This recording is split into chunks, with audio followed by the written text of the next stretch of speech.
After many years of the cybercriminals exploiting operating systems to silently and automatically deploy malicious code, we're seeing an interesting change in behaviour. Lots of software vendors are making it much harder to exploit their software products as they learn lessons about how cybercriminals pursue them. So the cybercriminals are moving to social engineering. They're going after the user and trying to convince them to click on things they shouldn't or give the information away. Now there are lots and lots of different variations on this attack, and I want to show you a couple that you might see in your environment. Firstly, we have the classic phishing email. We have here one such email that I don't think is terribly convincing, but yet thousands of people have fallen for. It says that I'm owed a massive tax refund, and in order to get this refund I've got to go to this somewhat legitimate looking domain that isn't actually the tax authority. When I go there, they ask for personal information as well as credit card details to validate who I am.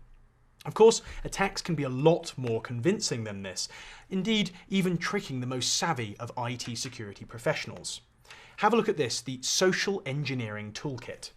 I'm going to configure this to do a nasty attack to try and get a copy of my Google Mail credentials.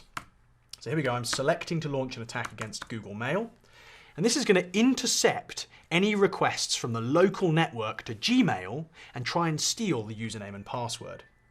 On my victim computer, we see a relatively normal looking Gmail page with a URL that looks correct, so no warning bells as yet.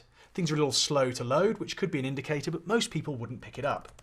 So I'm going to type in my password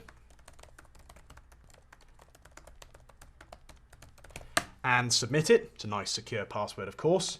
And notice on the screen over here, it's intercepted the username and password and then redirected me off to Gmail.